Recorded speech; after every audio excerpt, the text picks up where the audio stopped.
Hello learners of all ages, my name is Mr. Montgomery. I teach 4th and 5th grade math, and today we're going to be learning how to divide by one-digit divisors. Now, when it comes to dividing and long division, it's kind of a new concept. We're going to take it nice and slow. My best piece of advice is if you need a little bit of help or assistance when it comes to long division, because it's one of those skills that takes a lot of practice, don't be afraid to ask. Also, don't be afraid to ask for the paper that has the grid lines, the graph paper, that helps make sure that all your numbers stay in line. That way it doesn't curve to the left or curve to the right like you see mine will on the board. But I have a division problem right here, and it's very important for us to figure out what is our dividend, what's our divisor, and what's our quotient. So remember, the dividend is inside the little house area. Dividend is also the first digit in our division problem. Our divisor is on the outside of the house. It's on the visor part.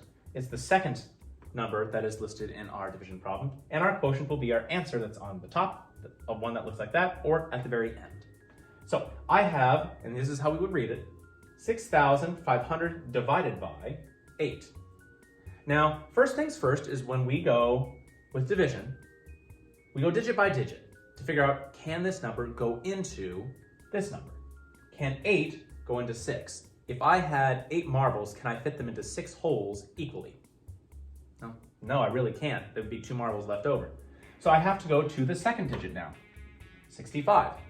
Well, yeah, 8 can go into 65, but how many times? And this is very important when you know your multiplication facts. I know that 8 times 8 is 64.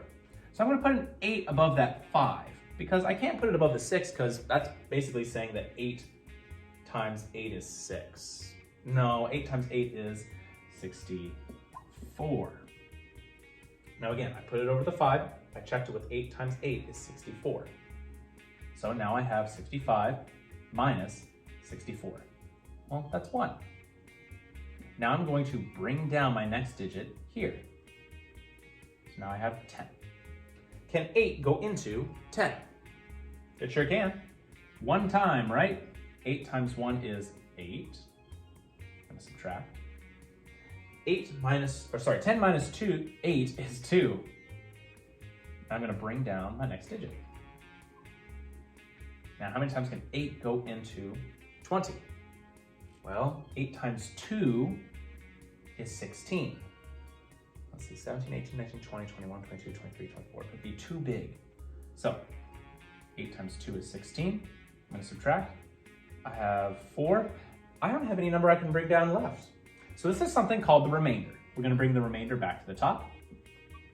Remainder means how many numbers are left over. So my answer to this problem would be 812 remainder 4. Let's take a look at a second example. And the directions for this one say double check by using multiplication. We're going to go over how to do that in a little bit. All right. Can 5 go into 3? No, 3 is a lot smaller than 5. But 5 can go into 34. Well, let's count by 5s. 5, 10, 15, 20, 25, 30. So I have 6 times without going over. So I'm going to put that 6 above the 4. 5 times 6 is 30. And if I subtract those, I have 4 left. I'm going to bring my number down, and I'm going to start the process all over again. How many times can 5 go into 40? Well, 5, 10, 15, 20, 25, 30, 35, 40. That's 8 times. I'm gonna put the 8 above the 0 where the 40 is at. 5 times 8 is 40. I'm gonna subtract, I get 0. And I'm gonna bring down my 5. I have 5 left over. How many times can 5 go into 5? 5 goes into 5 one time. 5 times 5 times 1. 5 times 1 is 5. Subtract. I have nothing left in my remainder, which means that 5 goes into 3,405 evenly. Now, it's said to double check using multiplication. But, Mr. Montgomery, how would I do that? Well, I would take my quotient, or my answer, and multiply it by my divisor. So, 681 times 5. And we know that if we get the right answer, we should get the same answers, or should get the same dividend as we started. So my answer should be 3,405, but let's double check to be sure. 5 times 1 is 5. 5 times 8 is 40. 5 times 6 is 30, plus 4 is 34. So both of these numbers are exactly the same, which means that 681 is my correct quotient. Let's do one last example.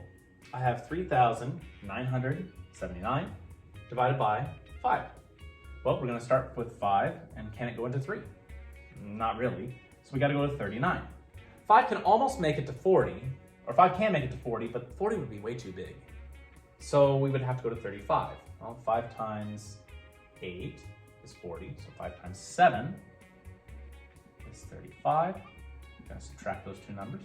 9 minus 5, well, that's 4, and 3 minus 3 is 0. I'm going to bring down my 7. 47. Well, 45 is pretty close to 47, so 5 times 9 is 45. I'm going to subtract and get 2 and bring down my 9. Oh, it's so close to getting to 30. That's okay. 5 can go into 29 5 times, because 5 times 5 is 25. And I have a remainder of 4, because I have no numbers that I can bring back down. It's a remainder of 4. Now you might be wondering, Mr. Montgomery, how do you check with a remainder?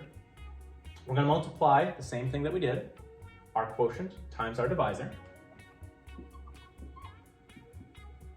So 795 times 5. 5 times 5 is 25. 5 times 9 is 45, plus 2 is 47.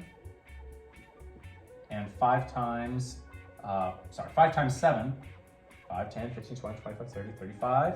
35 plus 4, 36, 37, 38, 39. I got really close, but I still have my remainder. We add the remainder plus 4. So 5 plus 4 is 9, 7, 9, and 3. The reason we add our remainder is because we're doing inverse operations to double check. So we're using multiplication to check our division problem. And with the remainder, we subtracted to get our remainder. So we add that remainder back in order to do inverse operation. All right, my 5th grade friends, if you take a look at page 53, you will see that we're going to be doing practice problems number 1 and 4. The directions say divide and check. And yes, I want you to double check by using multiplication, multiplying the quotient times the divisor. And if you have a remainder, add the remainder at the end to see if it's the same as your dividend. If you have any questions on one-digit divisors, please let me know when you come to class tomorrow.